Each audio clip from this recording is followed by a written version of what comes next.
அனைவருக்கும் வணக்கம். நம்ம செல்வ கணபதி வன்னியர் குல சத்து திருமண தகவல் மையத்தின் மூலிமா ஏற்கனவே நம்ம மேட்ரிமோனி சம்மந்தமாக சில வீடியோலாம் அப்டேட் பண்ணியிருக்கோம்.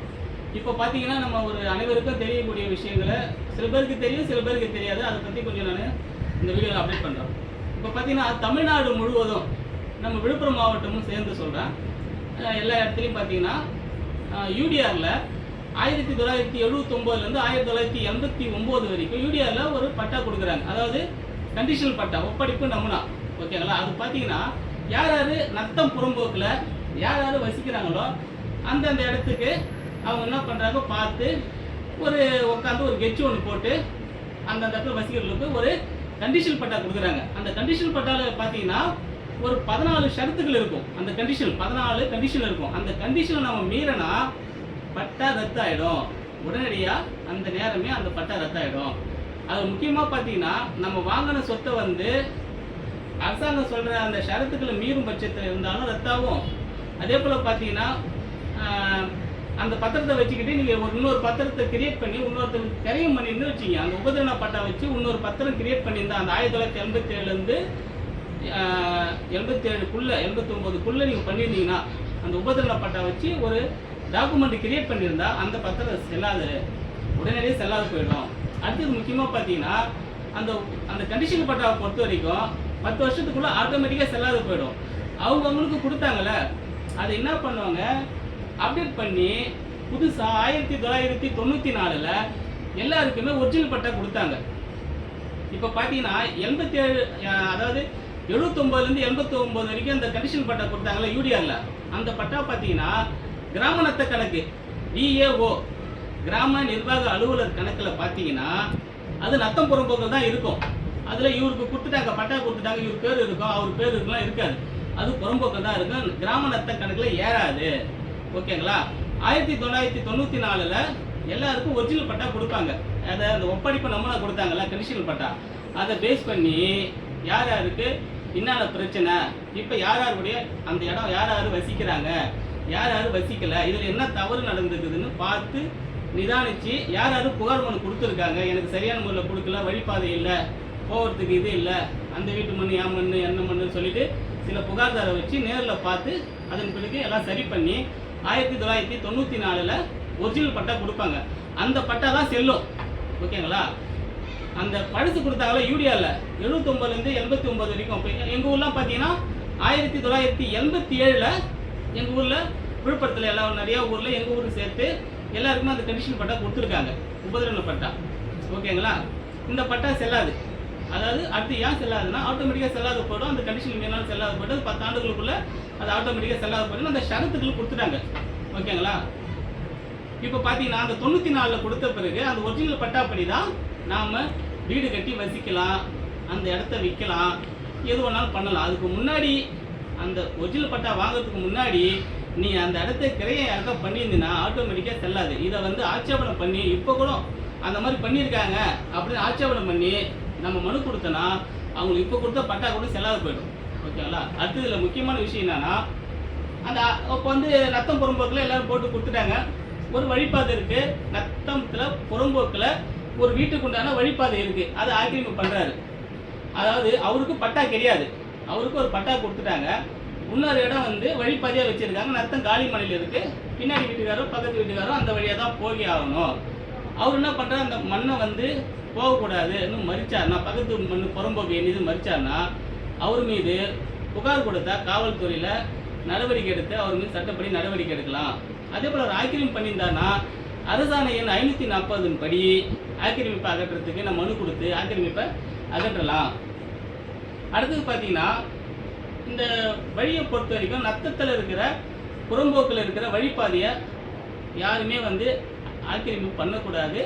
அந்த வழியை வந்து அரசாங்கத்துக்கு சொந்தமானது. அந்த வீட்டுக்கு போகிறதுக்கு உண்டான வழிபாதையை யாரும் அடைக்கக்கூடாது. ஓகேங்களா?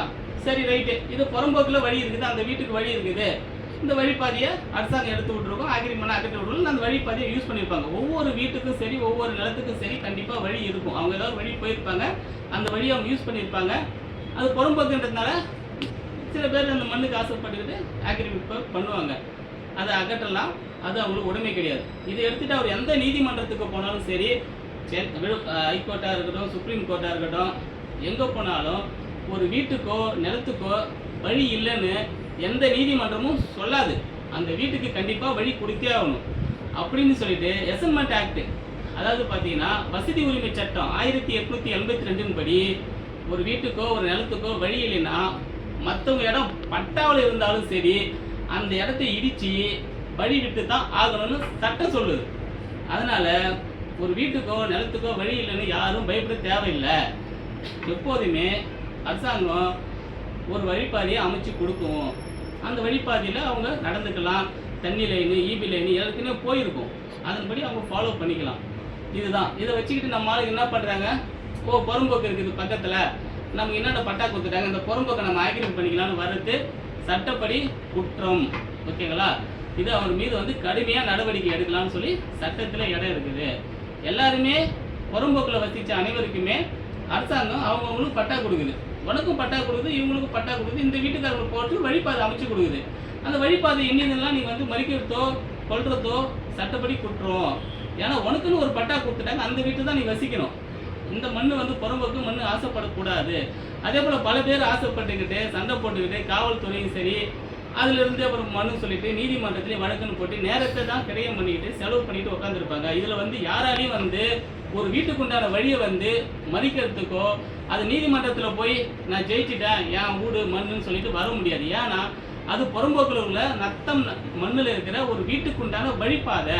இந்த வழிபாதையை யாராலும் நீதிமன்றத்தில் கூட சரி அந்த வீட்டுக்கு வழி வேணுன்றதுனால அதை அவருக்கு சார்பாக எந்த நீதிமன்றத்திலையும் தீர்ப்பு வராது, தீர்ப்பு கொடுக்கவும் மாட்டாங்க. அப்புறம் அந்த வீட்டுக்காரர் எப்படி வெளியில் போவார்? அப்புறம் வீட்டுக்குள்ளேயே இருந்து எல்லாரும் குடும்பத்தோடு சாவாங்களா? அதனால ஒவ்வொரு வீட்டுக்கும் சரி கண்டிப்பாக வழி உண்டு.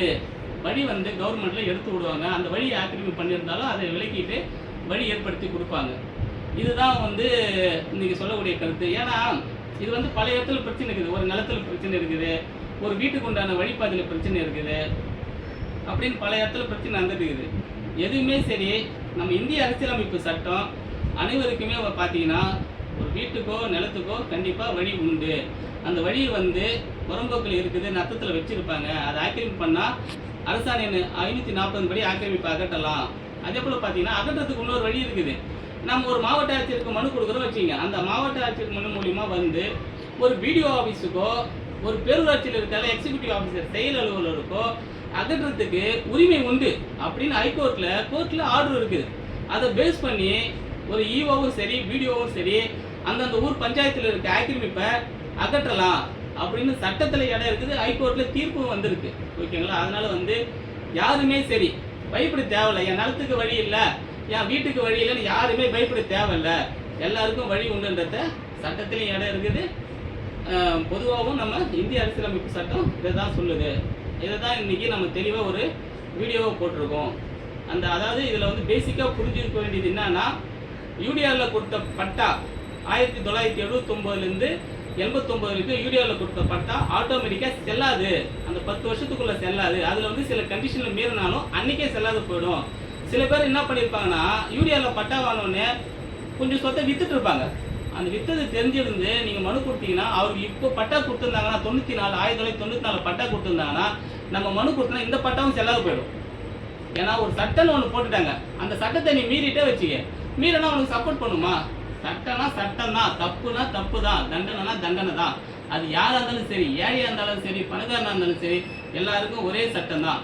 ஓகேங்களா? அதுதான் இதை புரிஞ்சக்கூடிய விஷயம். இப்போ நம்ம சொல்லியாச்சு, யூடிஆரில் கொடுத்த பட்டா செல்லாத போயிடும். அதுக்கப்புறம் 1994 கொடுத்த ஒரிஜினல் பட்டா தான் செல்லும். அந்த ஒரிஜினல் பட்டா கரெக்ஷன் பண்ணி கரெக்டாக போட்டு வழிபாதையோ மற்ற இடத்துக்கு உண்டான நிலமோ உங்களுக்கு பட்டா கொடுத்துட்டாங்கன்னா அதுதான் உண்மையான பட்டா. அதை மீறி யாரும் மற்ற புறம்போக்கு இடத்துக்கு வருவதோ தடுப்பதோ சட்டப்படி குற்றன்றதை இந்த வீடியோ மூலம் நான் தெரிவிச்சுக்கிறேன். நன்றி, வணக்கம்.